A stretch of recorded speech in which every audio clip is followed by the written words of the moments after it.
নমস্কার, আমি ডক্টর চন্দ্রচূড় গোস্বামী, ধনঞ্জয় চট্টোপাধ্যায় মামলা পুনর্বিচার মঞ্চের কনভেনার। আজকে আপনাদের সামনে একটি কর্মসূচি ঘোষণা করছি। আগামী 15ই ডিসেম্বর আমরা সবাই কলকাতা থেকে, পশ্চিমবঙ্গের বিভিন্ন জায়গা থেকে এবং ভারতবর্ষের বিভিন্ন জায়গা থেকে আমরা কিন্তু যাচ্ছি বাঁকুড়ার ছাতনা, ধনঞ্জয় বাবুদের সেই যে গ্রাম, সেই যে অঞ্চল, সেখানে। এবং আমরা সবাই গুরু চণ্ডীদাসের কথা জানি, সবার উপর মানুষ সত্য, তাহার উপর নাই।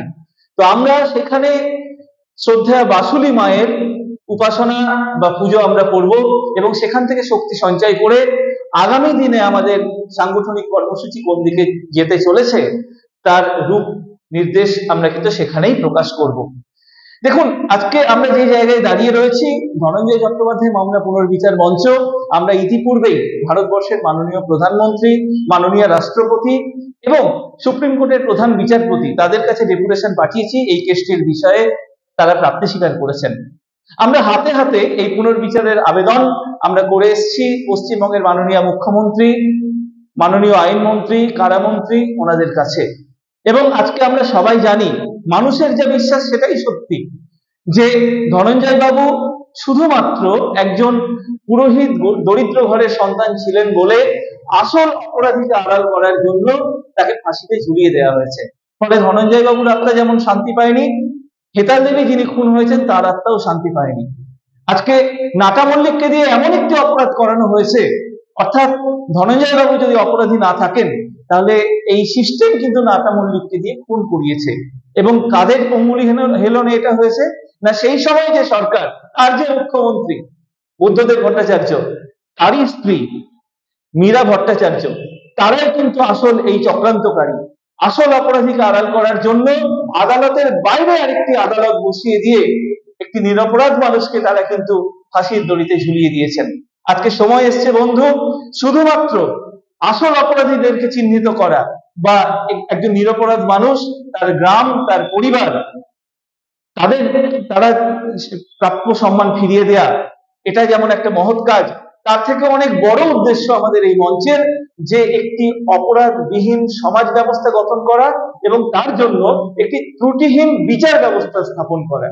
তো আপনাদের সবার কাছে আবেদন করছি, আমরা সেদিন বাসুলি মায়ের পুজো দিয়ে আপনাদের সবার জন্য আমরা একটু ভোগ বা একটু মধ্যাহ্ন ভোজের আয়োজন আমাদের সাধ্যমতো করেছি।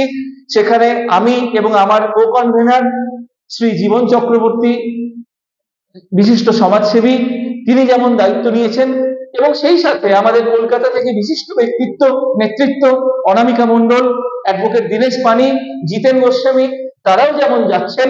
আবার সেখানকার যারা ভূমিপুত্র অশোক বিদ, দুর্গাদাস চট্টোপাধ্যায়, অনিল বরণ ঘোষ, মনীষা চট্টোপাধ্যায়, ভগবতী প্রসাদ বাজরিয়া, অনুপ ঘোষাল, দেবী প্রসাদ চক্রবর্তী, মৃত্যুঞ্জয় বাগদি, মন্টু বাউরি, পূর্ণিমা দাস মোদক ইত্যাদিদের মতো নেতৃত্বও কিন্তু সেদিন সেখানে থাকবে।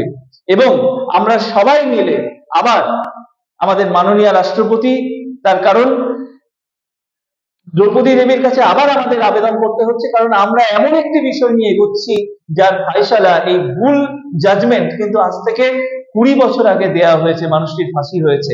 আমরা একটি দৃষ্টান্ত স্থাপন করতে চলেছি, তার জন্য রাষ্ট্রপতির অনুমোদন অত্যন্ত প্রয়োজন এবং তারই জনাদেশ তৈরি করার যে পূর্ণ লগ্ন, তার যে ঐতিহাসিক মুহূর্ত, তার সাক্ষী থাকার জন্য আপনাদের প্রত্যেককে করজোড়ে আবেদন করছি, আগামী 15ই ডিসেম্বর 2024 আপনারা সবাই আমাদের সাথে বাঁকুড়া চলুন, ছাতনা অঞ্চল চলুন, ধনঞ্জয় বাবুর গ্রাম অনতি দূরেই, এবং সেখানেই আমরা শপথ গ্রহণ করে আপনারা এই আমাদের যে উদ্যোগ সেই বিষয়ে আপনারা আমাদের সাথে সরাসরি যোগাযোগ করতে পারেন। 9674585214 আমার ফোন নম্বর, এবং সেই সাথে আমার যারা সহযোদ্ধা রয়েছেন তাদের নাম্বারও আমরা দিয়ে দেব আপনাদেরকে। You are most welcome.